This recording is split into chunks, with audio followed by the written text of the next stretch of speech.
Cette auguste assemblée, permettez-moi de dire merci aux ministres, aux coordonnateurs et aux porte-parole du gouvernement. Je profite de l'occasion pour dire à tous ceux qui sont ici que je suis un fils de Bundiali et j'ai été élevé par votre famille. Quand j'étais au lycée municipal de Bundiali, le modèle de Bundiali, c'était le capitaine du lycée contre Congo. Et j'ai habité le quartier 14. Monsieur le ministre, je vous dis merci parce que si la victoire dont le ministre parle quand on a eu, c'est grâce à vous.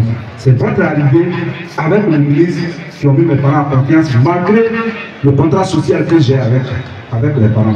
Merci. De la communication de l'Office ivoirien des parcs et des réserves, qu'on appelle l'OIPR, en fonction à Abidjan. Petit modèle, petit modèle. Pour l'histoire, lui qui m'appelle petit modèle, je suis l'élève de Blé Charles. Et j'ai étudié sa politique parce que ce monsieur était pris de paix et de développement. C'est un agent de développement. Alors, qu'est-ce qui m'amène, avant de donner les commentaires, qu'est-ce qui amène Naka Jonas, qui est de la sous-préfecture de Naïo, précisément de Tézier? Je me demande qu'est-ce qui se passe au sein de l'opposition, en fait.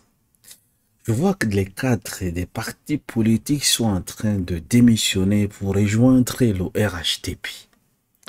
À quelques mois seulement des futures élections présidentielles, qu'est-ce qui se passe? Qu'est-ce qu'on les promet? Qu'est-ce qu'on les donne? L'autre fois, c'était le cadre de PPACI, dans le Sassandra toujours, qui a tourné sa veste pour rejoindre le RHDP.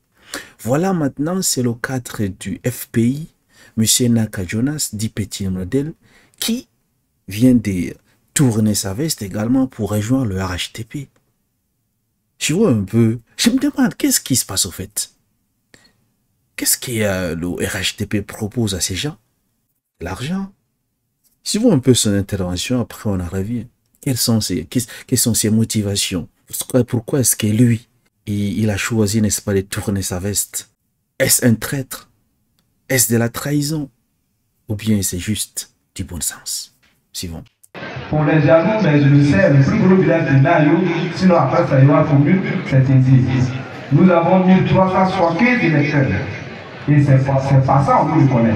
Mais je reviens pour dire qu'est-ce qui m'amène à venir au RHDP. Il y a deux choses. D'abord, c'est le respect, la considération et le franc-parler. Monsieur le ministre, je tourne vers vous. Le franc-parler que vous avez, comme le dirait l'autre, bébé. Quand ça ne va pas, ça doit coûter cher pour le titre. Ça, c'est dit ma chose d'abord. Deuxièmement, on fait de la politique pourquoi? On fait la politique pour un bien-être social. Alors, la vision du président Alassane Ouattara m'a attiré parce qu'il a une vision de cohésion, de développement, et donc lui-même qui avait été victime, parce que quand on fait par là, il y a deux, il a dû gagner l'autre et lui qui a remboursé. Donc personne ne doit se réclamer victime, mais il a accepté de faire la réconciliation. Et quand je regarde, gage du développement, c'est la paix. Et quand on a la paix, on peut réellement développer. Et un agent de développement qui est ce monsieur qu'on nous a, permettez-moi, amené à ne pas accepter. Ce monsieur est en train de transformer le pays, est en train de transformer les sous-préfectures et les départements. Voilà la raison qui amène Naka Jonas au RHDP. Naka Jonas, je suis l'agent de Damara Picasso. Wow, c'est le temps. Mais secrétaire national chargé de l'identification, de la politique de la modernisation de l'état civil et de la sécurité privée au Front populaire ivoirien. J'ai été candidat en 2016 au compte du FPI dans la sous-préfecture de Nayo, de Sayo, contre Didier Madi. Et j'ai démontré que je pouvais peser. Et c'est à la suite de ça, parce que mon président, Bouba, Didier Madi, a voulu que je sois l'adjoint, secrétaire général adjoint du CZR. Mais là, par l'occasion, j'informe tout le monde que par ce même travail, grâce à vos conseils, j'ai été nommé secrétaire général du CZR. Je profite de l'occasion pour vous dire merci.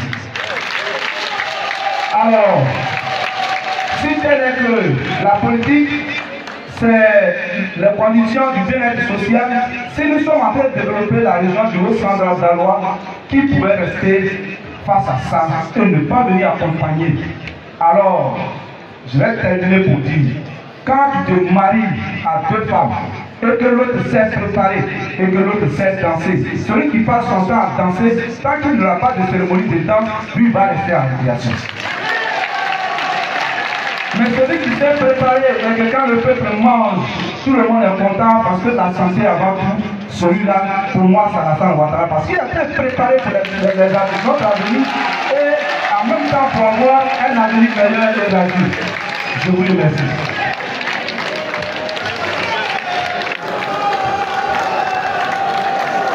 Alors, vous venez donc de suivre M. Naka Jonas. Il a donc donné ses raisons, notamment la vision du développement du président de la République, Alassane Ouattara, et le bon leadership du ministre de Mamadou Touré dans la région.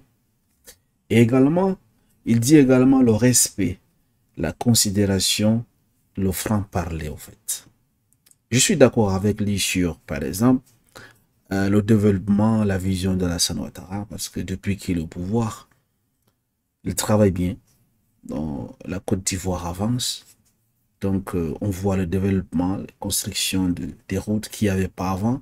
Toutes ces choses, ça existe. La création des emplois.